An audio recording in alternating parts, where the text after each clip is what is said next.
Hello दोस्तों, GK study exam 21 में आप सभी लोगों का फिर से एक बार स्वागत है। दोस्तों, मैंने इस वीडियो में मानव शरीर से संबंधित टॉप 40 प्रश्नों को लिया है, जो दोस्तों प्रश्न परीक्षा में बार बार पूछे जाते हैं।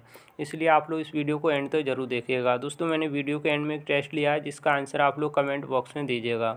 यदि आप लोग एसएससी, एमटीएस, सीजीएल या अदर कोई भी एग्जाम की आप लोग तैयारी कर रहे हैं, तो दोस्तों यह वीडियो आप लोगों के लिए काफ़ी महत्वपूर्ण रहेगा, क्योंकि दोस्तों इस प्रकार के प्रश्न परीक्षा में अक्सर पूछे जाते हैं।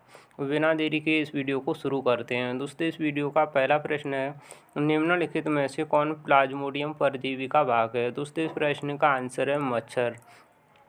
दोस्तों, मच्छर या प्लाज्मोडियम परजीवी का भाग है, इसलिए दोस्तों इस प्रश्न का आंसर है ऑप्शन ए। दोस्तों, यह प्रश्न काफ़ी वेरी इंपॉर्टेंट है, क्योंकि दोस्तों यह प्रश्न काफ़ी बार परीक्षा में पूछा गया है। इसलिए दोस्तों आप लोग इस प्रश्न को अच्छे से याद कर लीजिएगा।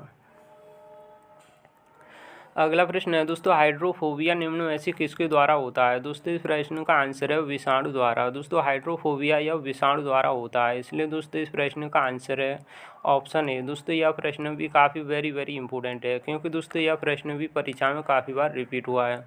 इसलिए आप लोग इस प्रश्न को भी अच्छे से याद कर लीजिएगा।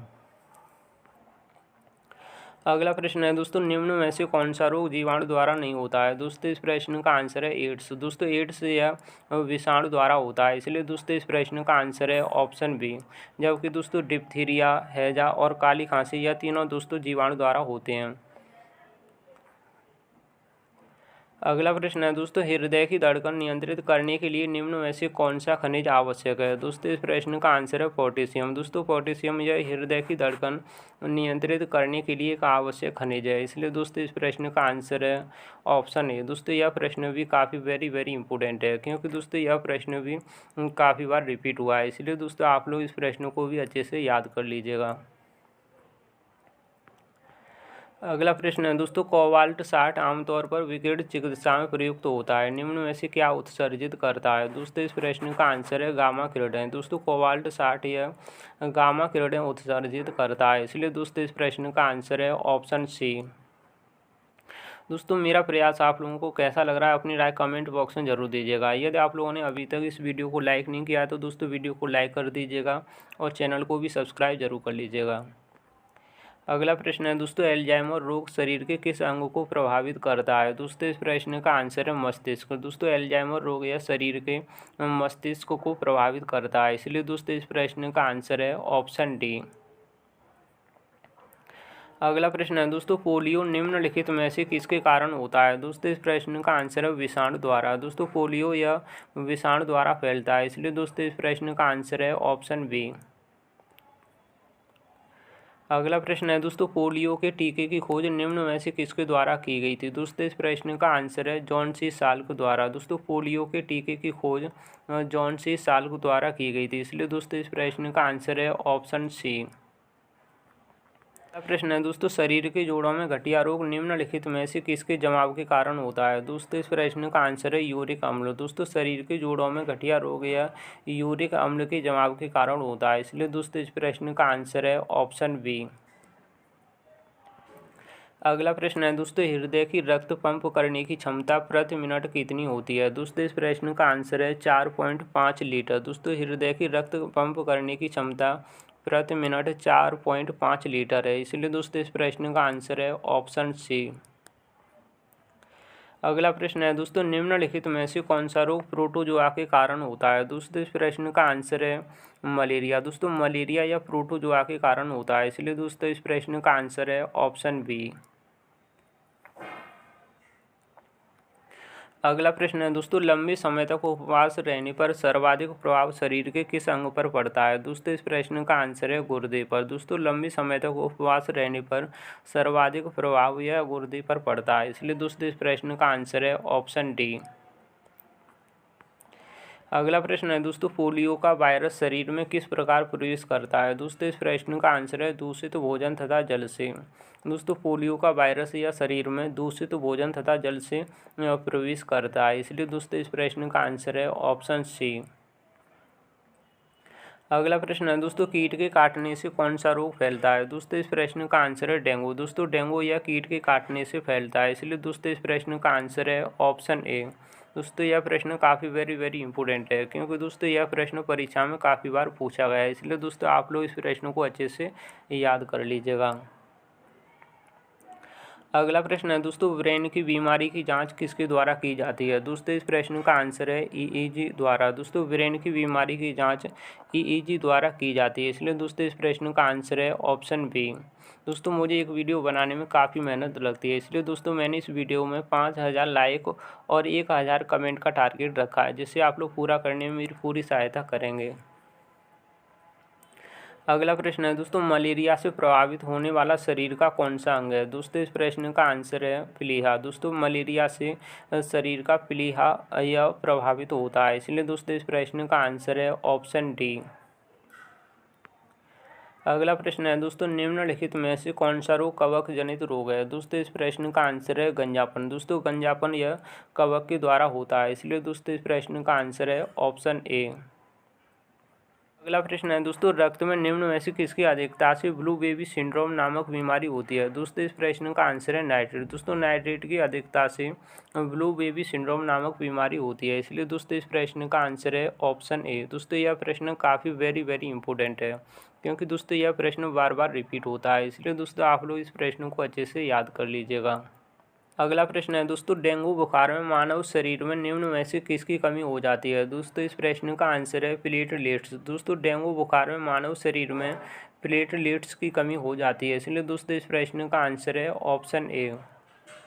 अगला प्रश्न है दोस्तों, निम्नलिखित में से कौन सी बीमारी मच्छर के काटने से नहीं होती है? दोस्तों इस प्रश्न का आंसर है प्लेग। दोस्तों प्लेग यह मच्छर के काटने से नहीं होती है, इसलिए दोस्तों इस प्रश्न का आंसर है ऑप्शन ए।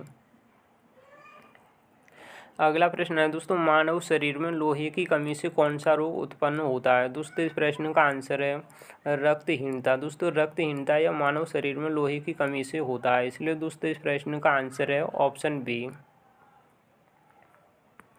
अगला प्रश्न है दोस्तों, संतान को जन्म देने के बाद स्त्री के गर्भाशय का वजन कितना हो जाता है? दोस्तों इस प्रश्न का आंसर है 100 ग्राम। दोस्तों संतान को जन्म देने के बाद स्त्री के गर्भाशय का वजन 100 ग्राम हो जाता है, इसलिए दोस्तों इस प्रश्न का आंसर है ऑप्शन बी।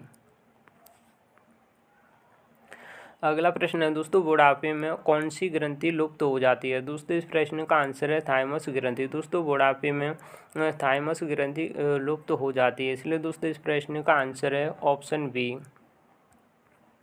अगला प्रश्न है दोस्तों, एथलीट फुट नामक रोग निम्न में से किसके द्वारा होता है? दोस्तों इस प्रश्न का आंसर है कवक द्वारा। दोस्तों एथलीट फुट नामक रोग यह कवक द्वारा होता है, इसलिए दोस्तों इस प्रश्न का आंसर है ऑप्शन सी। दोस्तों यह प्रश्न काफ़ी वेरी इंपॉर्टेंट है, क्योंकि दोस्तों यह प्रश्न काफ़ी बार परीक्षा में पूछा गया है, इसलिए दोस्तों आप लोग इस प्रश्न को अच्छे से याद कर लीजिएगा। अगला प्रश्न है दोस्तों, सिरोसिस रोग मानव शरीर के किस अंग को प्रभावित करता है? दोस्तों इस प्रश्न का आंसर है जिगर। दोस्तों सिरोसिस रोग मानव शरीर के जिगर को प्रभावित करता है, इसलिए दोस्तों इस प्रश्न का आंसर है ऑप्शन बी। अगला प्रश्न है दोस्तों, मनुष्य के शरीर में मांसपेशियों की संख्या निम्न में से कितनी होती है? दोस्तों इस प्रश्न का आंसर है 639। दोस्तों मनुष्य के शरीर में मांसपेशियों की संख्या 639 होती है, इसलिए दोस्तों इस प्रश्न का आंसर है ऑप्शन डी। अगला प्रश्न है दोस्तों, टाइफाइड से मानव शरीर का कौन सा अंग प्रभावित होता है? दोस्तों इस प्रश्न का आंसर है आंत। दोस्तों आंत यह टाइफाइड से मानव शरीर का यह अंग प्रभावित होता है, इसलिए दोस्तों इस प्रश्न का आंसर है ऑप्शन सी। अगला प्रश्न है दोस्तों, निम्नलिखित में से कौन सा रोग विषाणु जनित रोग है? दोस्तों इस प्रश्न का आंसर है हेपेटाइटिस। दोस्तों हेपेटाइटिस यह एक विषाणु जनित रोग है, इसलिए दोस्तों इस प्रश्न का आंसर है ऑप्शन डी। दोस्तों यह प्रश्न भी काफ़ी वेरी इंपॉर्टेंट है। अगला प्रश्न है दोस्तों, हेपेटाइटिस मानव शरीर के किस अंग को प्रभावित करता है? दोस्तों इस प्रश्न का आंसर है यकृत। दोस्तों हेपेटाइटिस मानव शरीर के यकृत को प्रभावित करता है, इसलिए दोस्तों इस प्रश्न का आंसर है ऑप्शन डी। अगला प्रश्न है दोस्तों, सामान्यतः रक्त को थक्का बनने में लगभग कितने मिनट का समय लगता है? दोस्तों इस प्रश्न का आंसर है 2 से 5 मिनट। दोस्तों सामान्यतः रक्त को थक्का बनने में लगभग 2 से 5 मिनट का समय लगता है, इसलिए दोस्तों इस प्रश्न का आंसर है ऑप्शन डी। अगला प्रश्न है दोस्तों, टिटेनस के कारण मानव शरीर का कौन सा अंग प्रभावित होता है? दोस्तों इस प्रश्न का आंसर है तंत्रिका तंत्र। दोस्तों टिटेनस के कारण मानव शरीर का तंत्रिका तंत्र प्रभावित होता है, इसलिए दोस्तों इस प्रश्न का आंसर है ऑप्शन ए। दोस्तों यह प्रश्न भी काफ़ी वेरी इंपॉर्टेंट है, क्योंकि दोस्तों यह प्रश्न सभी परीक्षाओं में बार बार रिपीट होता है, इसलिए आप लोग इस प्रश्न को अच्छे से याद कर लीजिएगा।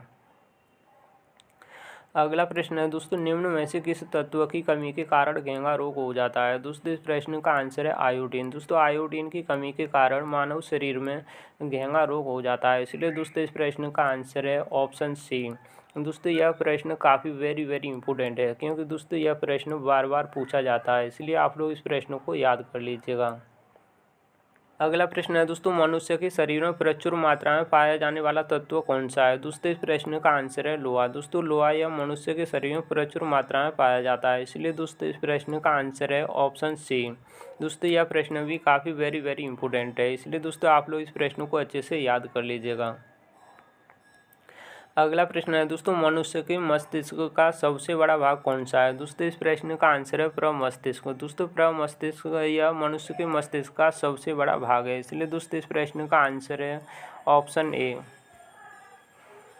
अगला प्रश्न है दोस्तों, मनुष्य के सिर में कुल कितनी हड्डियां होती हैं? दोस्तों इस प्रश्न का आंसर है 29। दोस्तों मनुष्य के सिर में कुल 29 हड्डियां होती हैं, इसलिए दोस्तों इस प्रश्न का आंसर है ऑप्शन डी।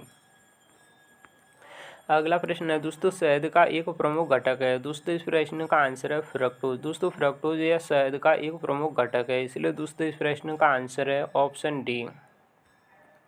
अगला प्रश्न है दोस्तों, निम्नलिखित में से सर्वाधिक ऊर्जा प्रदान करता है? दोस्तों इस प्रश्न का आंसर है कार्बोहाइड्रेट। दोस्तों कार्बोहाइड्रेट यह सर्वाधिक ऊर्जा प्रदान करता है, इसलिए दोस्तों इस प्रश्न का आंसर है ऑप्शन बी। अगला प्रश्न है दोस्तों, शरीर में ऊतकों का निर्माण किससे होता है? दोस्तों इस प्रश्न का आंसर है प्रोटीन। दोस्तों शरीर में ऊतकों का निर्माण प्रोटीन द्वारा होता है, इसलिए दोस्तों इस प्रश्न का आंसर है ऑप्शन सी। अगला प्रश्न है दोस्तों, सोयाबीन में प्रोटीन की कितनी प्रतिशत मात्रा होती है? दोस्तों इस प्रश्न का आंसर है 42%। दोस्तों 42% या सोयाबीन में प्रोटीन की मात्रा पाई जाती है, इसलिए दोस्तों इस प्रश्न का आंसर है ऑप्शन डी। दोस्तों यह प्रश्न काफ़ी वेरी इंपॉर्टेंट है, क्योंकि दोस्तों यह प्रश्न काफ़ी बार रिपीट हुआ है, इसलिए दोस्तों आप लोग इस प्रश्न को अच्छे से याद कर लीजिएगा। अब टेस्ट के लिए दोस्तों मैंने यहाँ पर एक प्रश्न लिया है, जिसका आंसर आप लोग कमेंट बॉक्स में दीजिएगा। प्रश्न है दोस्तों, मानव शरीर के किस अंग को हमारे शरीर का रासायनिक कारखाना कहा जाता है? दोस्तों इस प्रश्न के 4 ऑप्शन दिए गए हैं। दोस्तों आप लोग इस प्रश्न का आंसर कमेंट बॉक्स में दीजिएगा। दोस्तों मैंने आप लोगों को इस वीडियो में मानव शरीर से संबंधित टॉप 40 प्रश्न कराए। उम्मीद करता हूं दोस्तों आप लोगों को मेरा प्रयास पसंद आया होगा। दोस्तों वीडियो को लाइक और चैनल को सब्सक्राइब जरूर कर लीजिएगा, क्योंकि आप लोगों को इसी तरह की और भी वीडियो देखने के लिए मिलते रहेंगे। Thanks for watching video.